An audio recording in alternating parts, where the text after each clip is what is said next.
Oh, we're making a grand entrance into the dining room So here. this will be the front of the dining room. And if you go all the way to your right, you'll see the kitchen and where all the lines will be. As far as the number of lines and how that plays out, of course, we haven't made any of those decisions yet.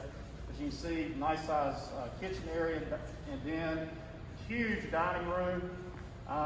As far as capacity for the dining room, I believe it's around 500, but don't quote me on that exact number, but it's around 500, but you get a lot of people in. It's just between you and I now. And what we're looking at through the glass is we're actually looking at the front of the building. Is that correct? That's correct. So you got the dining room and the courtyard we'll go to in just a minute, and then the media commons / lobby. So it's kind of like bam, bam, bam.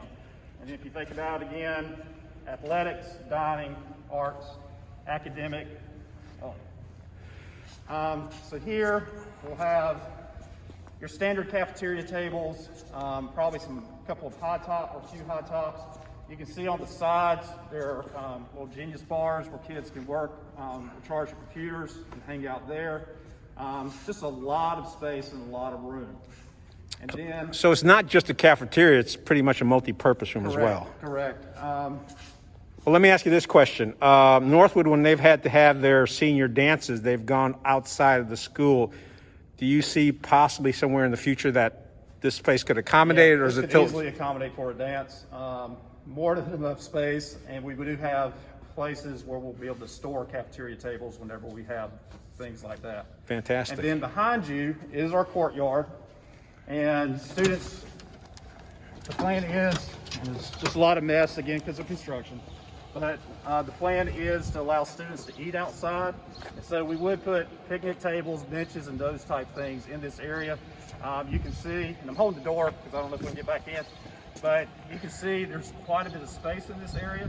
One of the nice things too, if we want to do some outdoor concerts, you can imagine putting some risers on either side.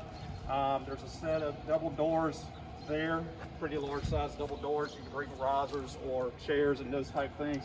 Just a lot of things you could put into this area. Another thing you'll notice, the academic classrooms and the glass, it's essentially one way where you can see out but you can't see in. And there's no such thing as soundproof windows, but they are sound resistant. So if people are working in here or talking during lunch, you're less likely to hear what's going on when you're in your classroom. See, my mom will like that because then she would say the hooligans that were up there making faces at people, you wouldn't be able to see them. Able to see. But you can see this is a great size. You got the big S there. And from the top view, which I know you said you did a drone visit, it's just beautiful from above. It is impressive, and we'll include a picture in the story article on this so folks can see it. All right. We've already talked to the principal about maybe taking a shot of all the students out here from above. Exactly. So this is your dining area. As far as how many lunches we'll have, because I know at times other schools can be overcrowded, that's yet to be determined. But if you think about it, if we have a capacity of about 500, first year 450, second year 650, we'll be able to accommodate pretty easily, possibly with just 2 lunches for a couple of years, and then we'll kind of go from there. But you can see it's a much bigger space than your typical cafeterias.